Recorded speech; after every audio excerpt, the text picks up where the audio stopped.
ಮೊಸರು ಸೇವಿಸುವುದರಿಂದ ಸಿಗಲಿದೆ ಸಾಕಷ್ಟು ಪ್ರಯೋಜನಗಳು.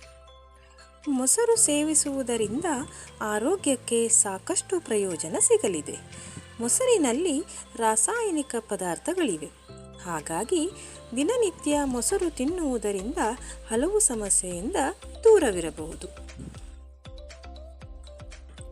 ಮೊಸರು ಎಲ್ಲ ರೀತಿಯ ಹೊಟ್ಟೆಯ ಸಮಸ್ಯೆಗಳಿಂದ ನಿಮ್ಮನ್ನು ದೂರವಿರಿಸುತ್ತದೆ. ಗ್ಯಾಸ್ಟ್ರಿಕ್, ಅಜೀರ್ಣ, ಮಲಬದ್ಧತೆ, ಹೊಟ್ಟೆಯ ಕಿರಿಕಿರಿ ಇದ್ದರೆ ಮೊಸರು ಸೇವಿಸಿ ಅಥವಾ ಲಸ್ಸಿ, ಮಜ್ಜಿಗೆ ಸೇವಿಸುವುದರಿಂದ ಹೊಟ್ಟೆಯ ಸಮಸ್ಯೆಯಿಂದ ದೂರವಿರಬಹುದು.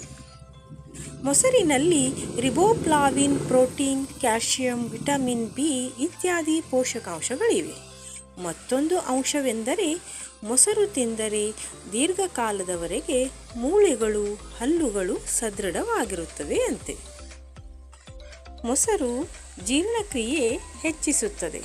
ರಕ್ತದ ನಷ್ಟ ಮತ್ತು ದೇಹದಲ್ಲಿನ ದೌರ್ಬಲ್ಯವನ್ನು ತೆಗೆದುಹಾಕಲು ಮೊಸರು ಸಹಾಯಕ. ಬೇಸಿಗೆ ಕಾಲದಲ್ಲಿ ತಂಪು ಪಾನೀಯವನ್ನು ಕುಡಿಯುವ ಬದಲು ಮೊಸರಿನಿಂದ ತಯಾರಿಸಲಾದ ಲಸ್ಸಿ ಕುಡಿದರೆ ಹೊಟ್ಟೆಯನ್ನು ತಂಪಾಗಿಡಬಹುದು. ಕಡೆದ ಮಜ್ಜಿಗೆ ಕೂಡ ದೇಹವನ್ನು ಒಳಗಿನಿಂದ ತಂಪಾಗಿರಿಸುತ್ತದೆ. ಅನೇಕರು ಮೊಸರನ್ನು ಅನ್ನದೊಂದಿಗೆ ಬೆರೆಸಿ ತಿನ್ನುತ್ತಾರೆ. ಇದು ಹೊಟ್ಟೆಯನ್ನು ಆರೋಗ್ಯವಾಗಿರಿಸುತ್ತದೆ, ಜೀರ್ಣಕ್ರಿಯೆಗೆ ಸಹಾಯ ಮಾಡುತ್ತದೆ, ಅಲ್ಲದೆ ಅತಿಸಾರದ ಸಮಸ್ಯೆಯಿಂದ ದೂರವಿರಿಸುತ್ತದೆ. ಮೊಸರು ಕೊಲೆಸ್ಟ್ರಾಲ್ ಮಟ್ಟವನ್ನು ಹೆಚ್ಚಿಸುವುದಿಲ್ಲ. ಇನ್ನು ಹೃದ್ರೋಗ ಅಥವಾ ಅಧಿಕ ರಕ್ತದೊತ್ತಡದ ಸಮಸ್ಯೆಯಿಂದ ಮೊಸರು ನಮ್ಮನ್ನು ರಕ್ಷಿಸುತ್ತದೆ. ಮೊಸರಿನಲ್ಲಿ ಅತಿ ಹೆಚ್ಚು ಕ್ಯಾಲ್ಶಿಯಂ ಅಂಶವಿದೆ. ಮಾನವನ ಮೂಳೆಗಳು ಆರೋಗ್ಯವಾಗಿರಲು ಕ್ಯಾಲ್ಶಿಯಂ ಬಹಳ ಮುಖ್ಯ.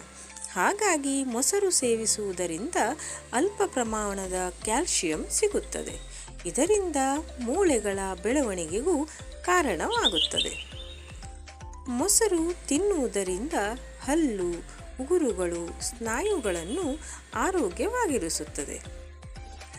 ದಿನನಿತ್ಯ ಮೊಸರು ಸೇವಿಸುವುದರಿಂದ ಕೀಲು ನೋವಿನಿಂದ ದೂರವಿರಬಹುದು. ಮೊಸರು ಸೇವಿಸುವುದರಿಂದ ಮೂಲವ್ಯಾಧಿ ಸಮಸ್ಯೆಯನ್ನು ಹೋಗಲಾಡಿಸಬಹುದು. ಇನ್ನು ಮಜ್ಜಿಗೆಯನ್ನು ಸೇವಿಸಿದರೆ ಇದರಿಂದ ಪರಿಹಾರ ಪಡೆಯಬಹುದು. ಧನ್ಯವಾದಗಳು.